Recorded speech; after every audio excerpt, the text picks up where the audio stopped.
നിയമാവർത്തന പുസ്തകം 30-ാം അധ്യായം 14-ാം വാക്യം. ദൈവത്തിൻ്റെ വചനം പറയാണ്, വചനം നിനക്ക് സമീപസ്ഥമാണ്, അത് നിൻ്റെ അധരത്തിലും ഹൃദയത്തിലുണ്ട്, അത് പ്രാവർത്തികമാക്കാൻ നിനക്ക് കഴിയും.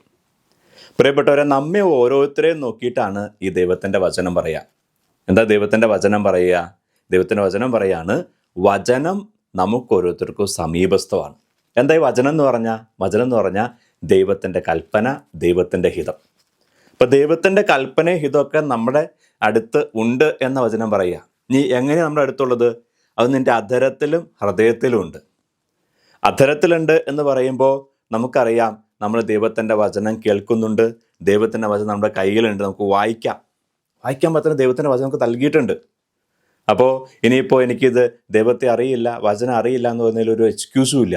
വചനം നമ്മുടെ അധരത്തിൽ എന്ന് പറഞ്ഞാൽ വായിക്കാൻ പാകത്തിൽ പുസ്തകമായിട്ട് നമുക്ക് നൽകപ്പെട്ടിട്ടുണ്ട്. ഇനി അടുത്തത് വീണ്ടും പറയുവാണ്, അതിൻ്റെ ഹൃദയത്തിലുണ്ട്.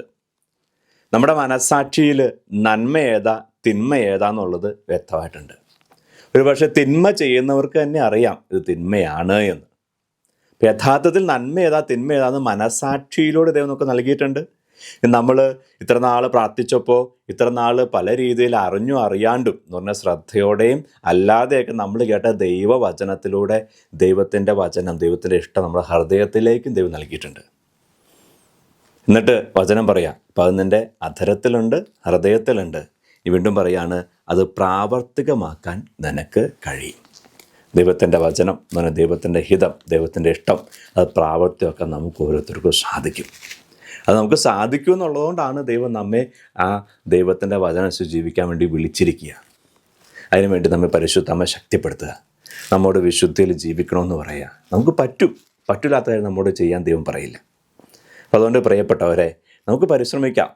നമ്മൾ ദൈവത്തിൻ്റെ ശക്തിയിൽ ആശ്രയിച്ച് പരിശ്രമിച്ചാൽ നമുക്കെല്ലാവർക്കും ദൈവത്തിൻ്റെ ഹിതാനുസരിച്ച് ജീവിക്കാനും നമുക്ക് സ്വർഗ്ഗത്തിൽ എത്തിച്ചേരാനും സാധിക്കും. നമുക്ക് സാധിക്കാത്തൊരു കാര്യം നമ്മോട് ചെയ്യാൻ നമ്മുടെ കർത്താവ് പറയില്ല. ഈശോ നമ്മെ അനുഗ്രഹിക്കട്ടെ.